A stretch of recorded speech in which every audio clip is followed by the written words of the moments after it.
అత్తమ్మ బెండకాయ చారు చేస్తుంది మామయ్యకి ఇష్టమని. అయితే మామయ్యకి నచ్చినట్టు అత్తమ్మ చేస్తుంది, నాకు నచ్చినట్టు మా ఆయనకి నేను చేస్తున్నా.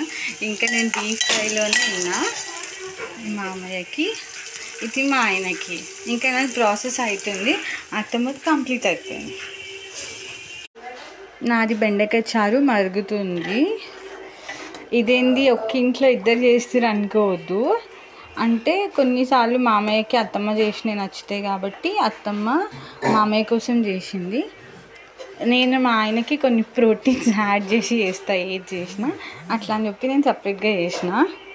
ఆయనకి నేను చేసింది నచ్చుతుంది, ఎంతైనా వాళ్ళ అమ్మ తర్వాతనే. కానీ ఇప్పుడు టెస్ట్ కూడా ఆయనకి ఏ చారు బాగుందని. ఇదేమో నేను చేసిన, ఇదేమో అత్తమ్మ చేసింది అన్నమాట. చూద్దాం ఏది బాగుందో.